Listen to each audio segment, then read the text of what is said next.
Hi guys, Dr. Pam, Academic Coaching for World Changers. And this is a question for my social workers. Remember, we really focus on teaching you content as well as how to.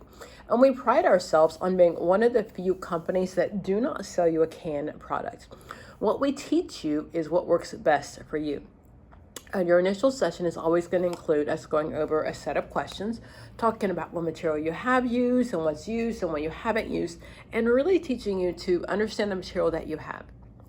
We also don't claim to ever make you a better social worker. We make you a better test taker. Excuse me. What makes you a better social worker is just years in the field. There's nothing that anybody else can do other than really spend some time in the field and understand what it takes to be a good social worker.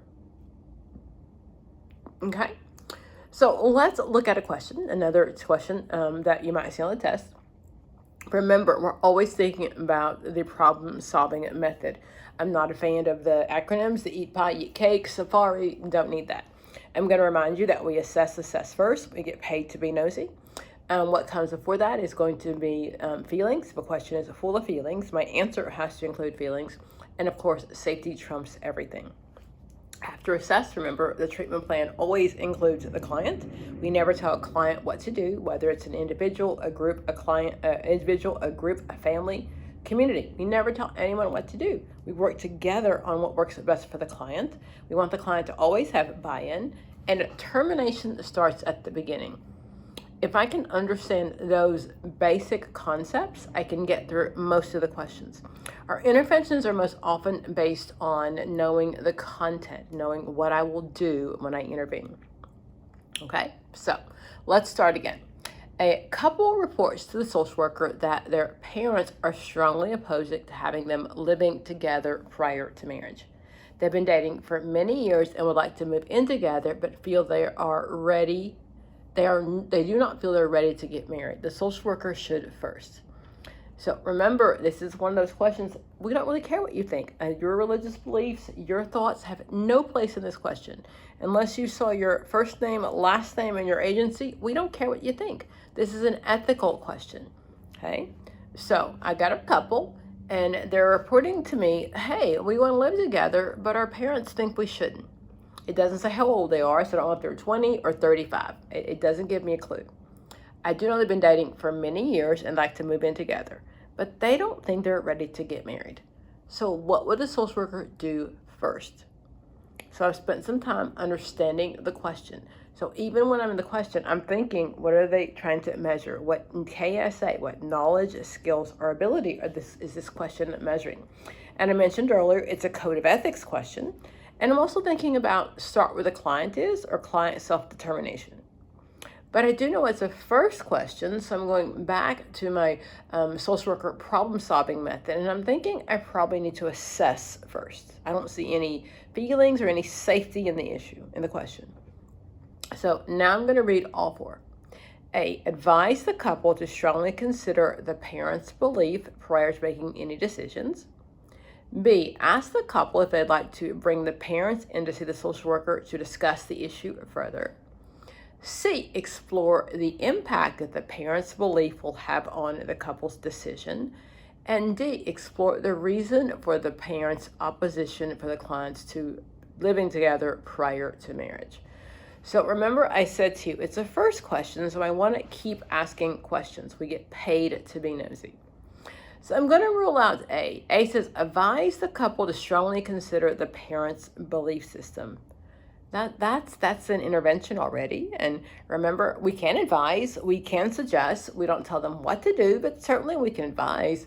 But it's an intervention, and I haven't even got all the information, I don't think. So A is out. B, ask the couple if they'd like to bring the parents in to see the social worker to discuss the issue further. And I could see that may be an option. So asking the couple, that's still gathering more information. C, explore the impact the parents' beliefs have on the couple's decision. I really like that answer. And D, determine the reason for the parents' opposition to living together prior to marriage.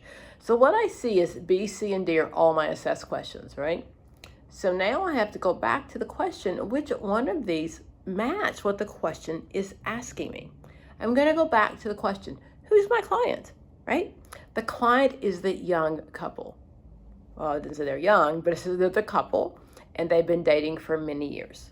They want to move in together, but their parents say no. Again, it doesn't give me an age, but my couple is my client. So I'm not really sure that I want to bring in the parents because my couple is my client.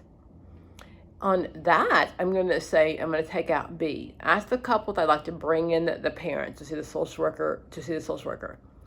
No, my clients are my clients. I don't know how much I care about what their parents think, right? So I'm going to take out A and B, and now I'm between C and D. C says explore the impact the parents' belief will have on the couple's decision.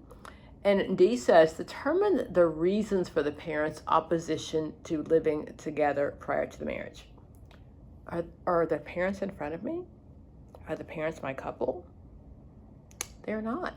So while that's a good assess question, it doesn't really answer my question. So my correct answer is C. Explore the impact that the parents' belief will have on the couple's decision. My client is the couple. So when I say assess, the test knows that you're supposed to gather more information. So in this situation where I could rule out one that was definitely an intervention, I had to go back to the question to rule out B, C, or D because they were all assess questions. Remember, it's a reading test.